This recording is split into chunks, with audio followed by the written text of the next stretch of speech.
So, welcome to this episode of the HRD Talks podcast, where we talk with HR directors and people directors about their journey into HR. We get their insight into current trends in the world of work and take their advice on the future of HR and how HR professionals can deliver value and progress their career. I'm Nick Elliott, employment lawyer. So today I'm really pleased to welcome Claire Cathcart, who is HR Director at Elevate Hub. Welcome, Claire. Thank you. Great to have you along on the podcast. So what I wanted to start with was your kind of journey into HR. So you've worked a number of different places. Do you want to talk us through that kind of experience, why you chose HR in the first place? And we'll go from there. I definitely didn't choose HR. It chose me. I think a very similar story with lots of HR professionals. I had completed a media degree. I wanted to be a TV director. And then when I completed my degree, I just thought the media industry is not for me. It's not where I want to be. So I needed a job. And I was a receptionist and I was temping there for a little bit. A HR admin job came up and they said, would you like to take it? I didn't even know what HR was at that point, frankly. So I nodded and smiled sweetly and accepted the role, and honestly the best decision that I made. So that's how I fell into HR. Yeah. That does seem to happen quite a lot. Do you have a theory on why that is? I think when it comes to career conversations, certainly no one was talking to me about HR as a potential career. I sat in the careers office with a UCAS book and quite liked media when I was doing GCSE and A-levels, and you just go, oh, I liked media, and that was it. So I'm not sure how widely HR was spoken about. I mean, we're going back a few years now. Things may have progressed a little bit. But yeah, it just wasn't really a thing when I was making those decisions. And how did things progress from there? So my first role, where I was HR administrator, I moved into a HR advisor role quite quickly, in that I was the only HR person on site responsible for 60 security guards. So here I am, 21 years old, 60 security guards thrown in at the deep end. I had a fantastic manager. He was based down in London and he guided me through the 2 years that I was there. So I developed very, very quickly. And anyone in HR knows the importance of learning employee relations and really getting stuck in. So the security industry, you can well imagine, sleeping on the job, those kinds of things. Yeah, I might have had a few clients in that industry. Learned my craft. I left there purely because I wanted to relocate closer to home. So I then joined another heavy ER role working for Impellium Group. And it was very much a shared service centre. So it was a parent company with lots of different clients. So picking up the phone to a security company, a cleaning company, a recruitment company. And I could be dealing with up to 50 cases, including tribunals, security guards being removed from site. So commercial decisions, were they morally the right thing to do? Not sure, but commercial versus moral. So again, another 2 years of very, very insightful ER, so learning my craft again. Yep. They then unfortunately started to talk about cheapy into the security space, and I didn't want to continue to just only work with security. So I made the decision to look for another role. I met a wonderful recruiter, Michelle Turner, and she placed me into a HR advisor role at TUI. I was the wild card, I think, at that point, because I actually got rejected from the initial assessment centre. And the lady that was appointed, I think, for whatever reason, it didn't work out. So I got called back and, took the role at TUI as a HR advisor. And the breadth of experience and exposure within, a global FTSE 100 business was phenomenal. So able to work with overseas people, obviously our kind of reps that are abroad, retail distribution, head office. Is a real, really interesting role. And it was there that I was able to be mentored by some, again, phenomenal people. I had a mentor within the business, which I think is really important, and a line manager that was really supportive of my development. So I was able to progress into a HR business partner role there. And very lucky to work with airline customer services, so highly unionised environment, cabin crew.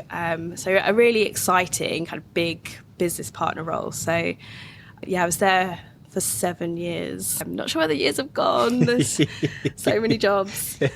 But I only left there following my maternity leave. I wanted to relocate and raise my son by the seaside, to live by the beach. So I left TUI, moved to another corporate company, so EDF Energy. Yep. very, very different culture, very, very different business, obviously utilities, energy. In that role, I was managing business partners. So it kind of gave me a new experience. And I think I was there for about 3 years. And then I had a call. I wasn't particularly looking for a new role, but I had a call from a recruiter. And she said, oh, there's a business, 250 people looking to really build out their HR function. I had only ever worked in corporates, where everything's already mapped out, the processes are already there. So I gave it a lot of thought, but I thought, do you know what? All of the great things I've learned in the corporate companies, I could potentially take into this smaller business. Yep. And I was thrown into the process as the wild card, because I hadn't set up a HR function before. I didn't have experience of this. And I was offered the role. I think personality, energy, that drive and determination obviously came through. And so I worked for a telecoms business, set up the HR function. When I left 3 years later, there was a team of 8 people. The business had all tripled in size at that point. And just loved it, loved everything about it, giving me the exposure and the opportunity to do things that I hadn't done before and to put all those good things into practice. I kind of moved around the kind of SME space for a little bit, and I did a maternity cover. And the last role that I was in, if anyone actually follows me on LinkedIn, I'm quite open about the experience there. It wasn't particularly great. And I made the decision to leave that role without a job to go to.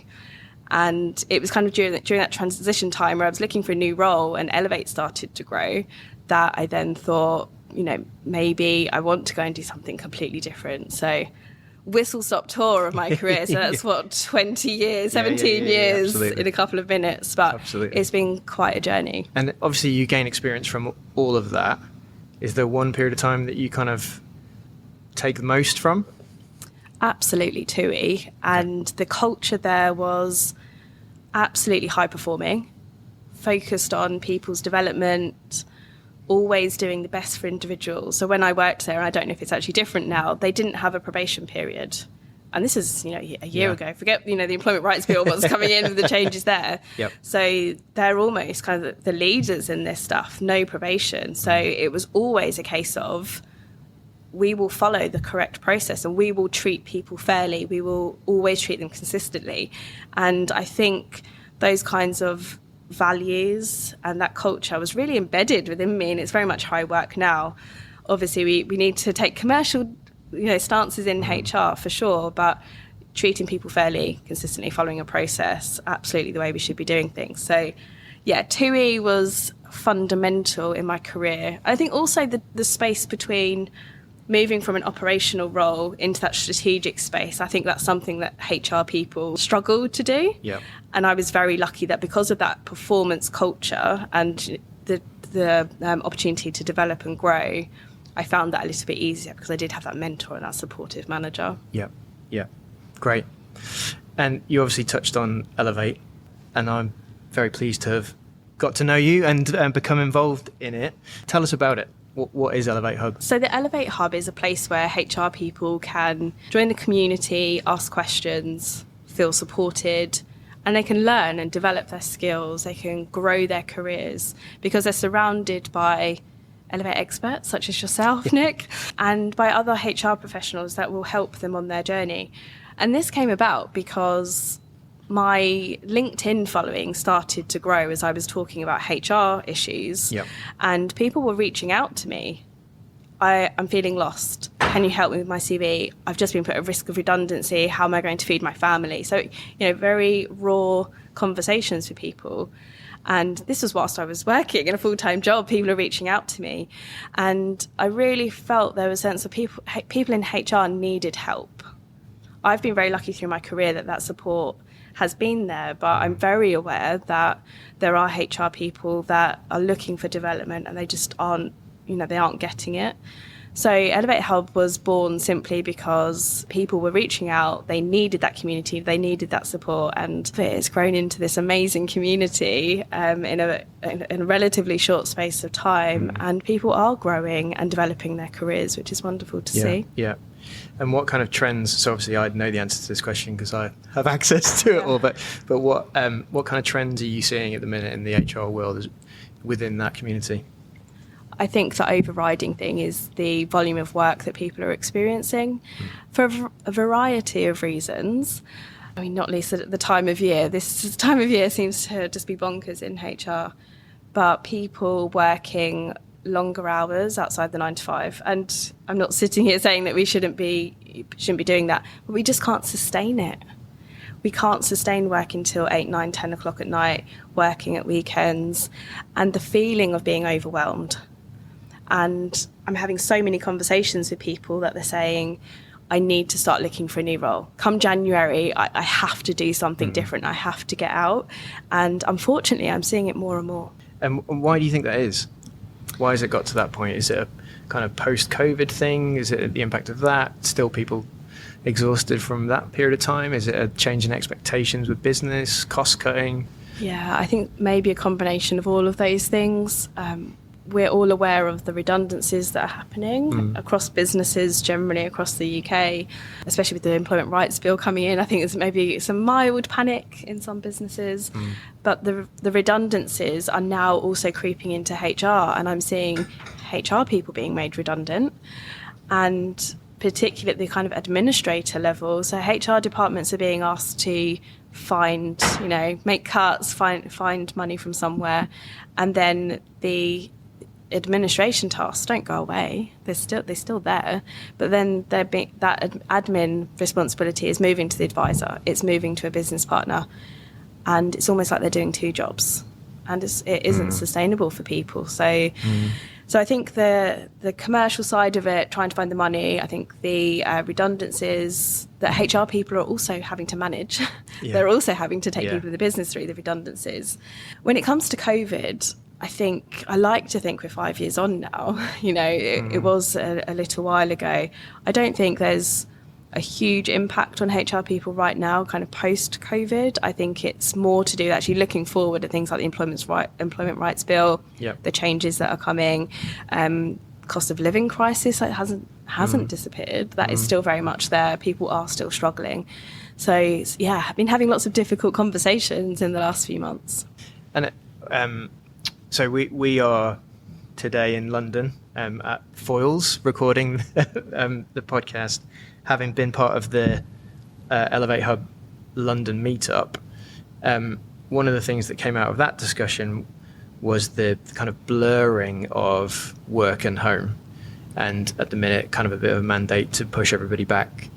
Well, not everybody, but a lot of businesses are taking the decision to push everybody back 5 days a week in the office. The challenges, in fact, one person sharing that they'd never worked full-time in an office before, and how will I find that? How are you seeing that whole area? Yeah, this is a hot topic of conversation, particularly in the Elevate Hub. I think, so the individual that said they hadn't worked 5 days in the office, they were nervous about it. Yeah. My advice to them was simply embrace it. And you're in a position where you are developing, you're growing, you're absorbing all of those interactions that you wouldn't have when you're sitting at home. So I'm very much an advocate for hybrid working and spending time at home, with the massive caveat that if you're early in your career, then go and spend time with people and get yourself immersed in those conversations.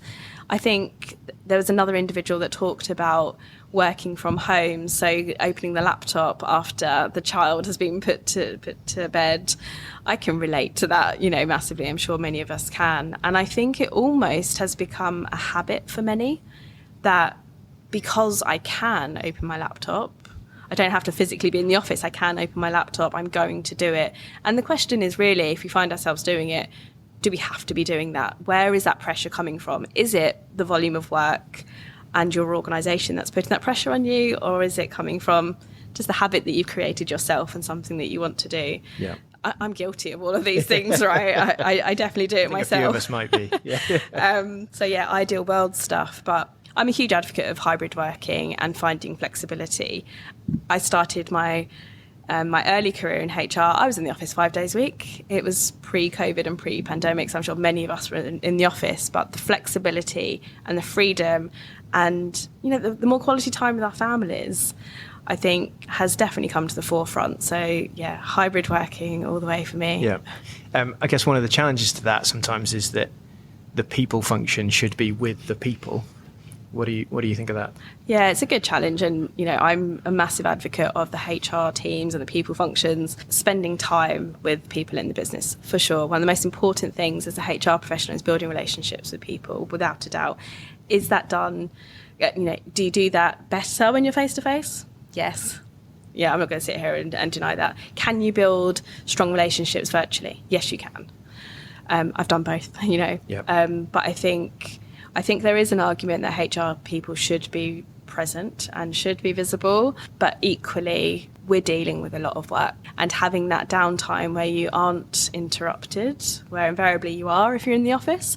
If you do have that downtime, then ideally you'd like to think you're more productive if you can have at least a day at home to kind of get your head down a little bit. Yeah. Cool. And what about the future for Elevate Hub?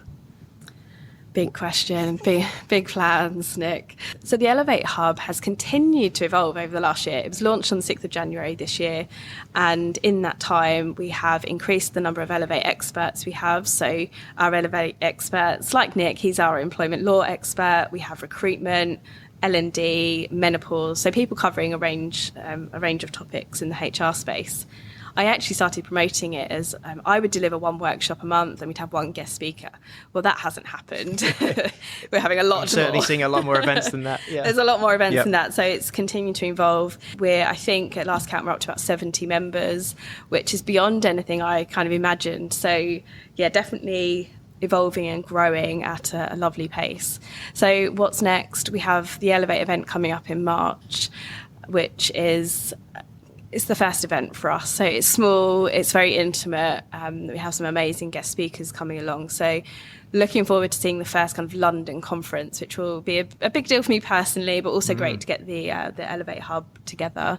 There's other things that I want to do in the membership to continue to add value. And there's definitely something about how do we help people structure their development. At the moment, we're offering lots of solutions and workshops and interventions, but it's like, how do you package that up to really support people on their journey? So watch this space, I think, is the answer. There'll be lots more coming. Sounds good. And the other thing that I couldn't avoid asking you about is LinkedIn. So you and I are both big fans of LinkedIn. And Claire's very modest about her following, but she has almost 36,000 followers on LinkedIn, and has a real presence there. Obviously, that's useful for you promoting Elevate Hub. Why do you think HR professionals should be bothered about LinkedIn? Well, should they be bothered about LinkedIn, I suppose, is the starting point. Well, I started using LinkedIn when I was working within organisations. So I wasn't using LinkedIn to promote a business or services. So I was using it as a way to connect with HR professionals. I genuinely wanted to hear from other people. Am I doing the right thing? How are other people doing things? What are other organisations doing? So I had a curiosity and wanted to speak to other HR professionals. So rightly so, I thought, well, if I push content out, then hopefully people will share with me. So I was using it in that way, genuinely using it in that way. And I was just building some really nice connections, great connections with people. And then in October 2022, one of my posts just went absolutely mental, like 10 million impressions, 9,000 followers in a week. And it was at that point that I kind of sat up a bit straighter and thought, I have an audience. This and people, this is real. This is actually happening. So the following seemed to grow from there. And there was a point where I can't remember which jobs I was between it, but I posted and said, I'm looking for my next opportunity, genuinely excited about my next challenge. And that post reached 100,000 people. And how often do you get to tell 100,000 people that you're looking for a job? Absolutely. Right. So off the back of that, a chief people officer reached out to me. So can LinkedIn be a platform to help you with your career? 100%. If you're not on there, is it going to stop you from getting a job? No, you'll still get a job in the traditional way. But I think if you really want to broaden your network and expand your opportunities, put yourself out there. Yeah. And lots of people say to me, how do you post every single day?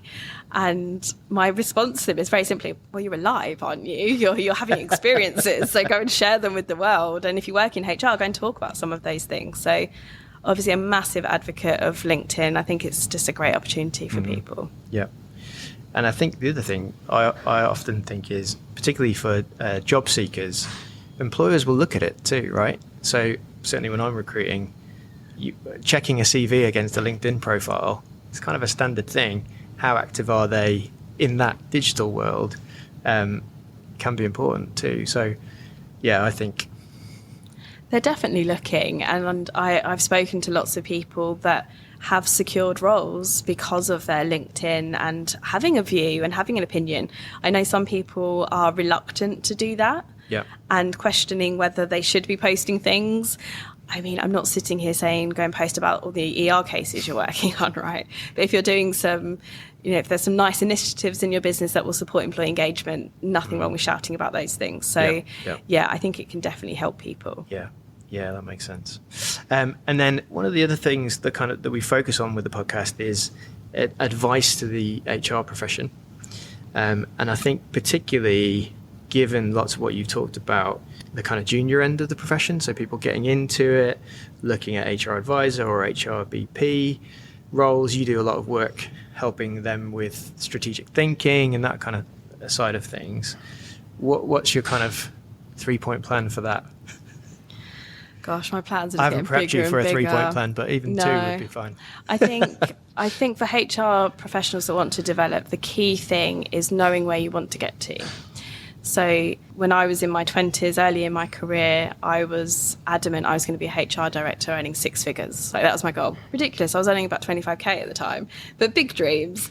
But I knew that I wanted to be a generalist, I guess, was the goal. Yeah. So from a HR advisor, I guess traditionally you move to HR manager or HR business partner. I wanted to be in the business partner space, move to head of to, get into that HR director world. So I think being really clear on where you want to get to. So I was a HR advisor and I said, I want to be a business partner. I don't know really what they do. I don't understand the role, but I know it's a stepping stone to a HR director role. But because I knew I wanted to get there, I was curious. I asked questions. What does the role look like? Where are my gaps? What do I need to do? So know where you're going, understand your next step, identify the goal, what is your gaps, and then have a plan on how you're going to get there. So my gaps were I'd never pulled together a people plan before. Stakeholders would be directors. I hadn't worked with directors before. So I was like, right, okay, how do I get exposure to these things? How do I get experience to these things? And I say to people when they come into the Elevate Hub, do you have a personal development plan? PDP. 95% of the time the answer is no. And I'm like, right, okay, first step. This is what we're going to do. This is the conversation we're going to have. So it sounds quite simple, but I think it's very easy just to free flow month by month, and a year's gone. We all have annual performance reviews, right? And you set the goals, you barely look at them through the year, and then you have, oh goodness, next month I'm talking about my objectives again. So I think being really focused, where you're going, where are my gaps, how am I going to fill those gaps is the best thing you can do. And take ownership for your development. It's not your manager's responsibility. It is partly, but in terms of ownership, they will support you on your journey. But in terms of you really taking ownership for it, it's down to you. No one is going to care about your career as much as you do, right? So it's one of the first conversations I have with people. Get your PDP in place. And then before we move on to a couple of other bits, any other trends or hot topics that you're seeing at the minute? I think I can't not talk about the Employment Rights Bill, right? Because I think lots of conversations are taking place about that. People are nervous. People are making maybe rash decisions because there is so much uncertainty and people want to feel like they're in control. I mean, I'm not sitting here as an employment lawyer, right? That's why you're here as an Elevate Hub expert. But my sense on it is that actually some of these changes aren't going to be as hard-hitting as some organisations think they are. So I talked about TUI not having a probation period. This was a long time ago. And if it comes to the point where you have to have a conversation before dismissing someone, that's not the end of the world, as opposed to short service dismissal where you just have one conversation. If you need to add an additional step, can't see that that's going to cripple businesses. There might be people out there that disagree, but I'm not sure it's quite the disaster that people think it's going to be. Yeah. And then one of the other things we have is something called the supplier shout out. Okay. So we don't have a sponsor yet for the podcast. It's been a long road of looking, but no, it's fine. We're actually more about shouting out suppliers or third parties that you work with that you'd like to highlight, that you'd kind of like to big up on the podcast. So anybody on that front? I'm working with lots of lovely suppliers at the moment, so this is a difficult question. So I think in the Elevate Hub, I think this is pretty soon after it launched, actually. There were lots of conversations about occupational health. Occupational health get a really bad rap. They've had some bad press, I think, in recent times, and lots of people started to talk about Smart Clinic. And when I researched more into them, their Google Trustpilot was, 4.9 or something, really high, and they were delivering an amazing service. I then reached out to Harry, their CEO, Harry Kramer, and just loved everything that they're doing. And as a HR professional that has used occupational health numerous times through my career, I understand the importance of the service that they offer. So I was thrilled that all of the members were, they were coming together and shouting about Smart Clinic. So that's my supplier shout out. Yeah, great. And I got to meet Harry recently, and I was very impressed with his approach to occupational health and kind of getting to grips with, I think particularly he'll be useful at the complex end of cases when it comes to understanding both the employee and the employer side. Importantly, when it comes to those kind of situations. So yeah, that's a great one. Any final thoughts? I think just a shameless plug for Elevate Hub, because I genuinely feel like it's a community that is thriving and really building for people. And I want it to be a place for HR professionals to come along to. So yeah, HR is always going to be tricky, right? It's always going to be a tricky space. So yeah, check out the Elevate Hub.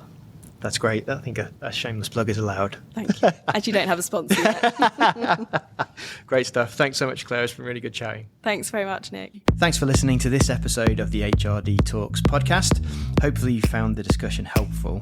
If so, please follow us on your podcast provider to be notified of future episodes and share with friends and colleagues. For more information on the podcast, please visit actons.co.uk/the HRD Talks.